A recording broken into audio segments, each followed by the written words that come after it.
You've asked Vicki and you've asked me about how we're interested in working with yoga and Parkinson's. How about yourself? So I've been a Parkinson's doctor for about 15 years.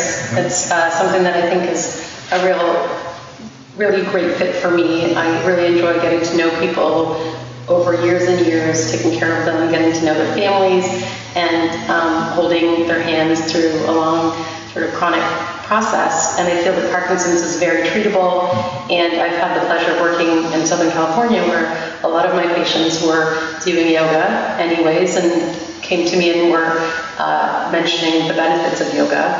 I myself have had a personal yoga practice for about 15 years, and I found that it really helped me with my work-life balance.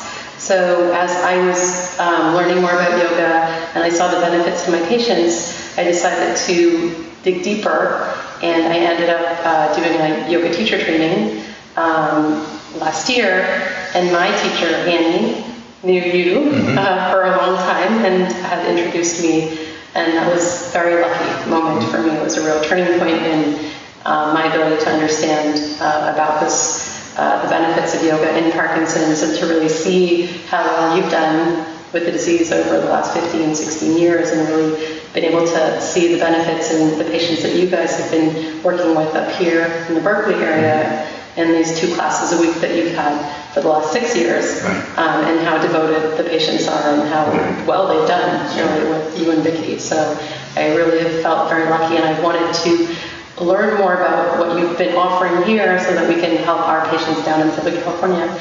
But our real eventual hope is to bring yoga for Parkinson's disease to the national community, to the international community of Parkinson's patients, and really teach yoga teachers around the world who are really waiting and hungry to learn about how to work with our patients, how to do this safely and effectively.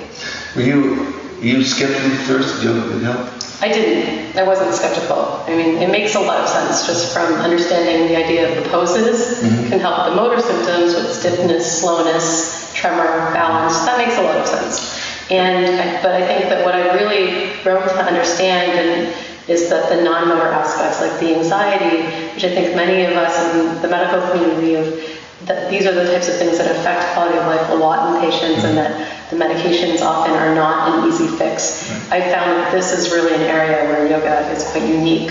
I think many exercises are beneficial, but I think yoga marries the mind and the body and can really help the motor and the non-motor aspects of Parkinson's. But you're a little bit unusual as a medical doctor who accepts the idea that yoga is effective for Parkinson's. How do we approach the skeptics and get them to be more open to the idea that yoga can be useful? Well, I think we've mentioned that in the wrong hands, if somebody doesn't understand sort of the right approaches and the safe approaches to teaching, that you can actually potentially do harm. So I think that the first thing that's important is to understand what you've learned with your having the disease over the last 15, 16 years, what Vicki's learned in trying to teach and modify the poses for the different stages and symptoms of the disease. And I think if we can make this very systematic in how to teach the teacher, and then we can do good studies potentially to develop the scientific evidence that is needed to convince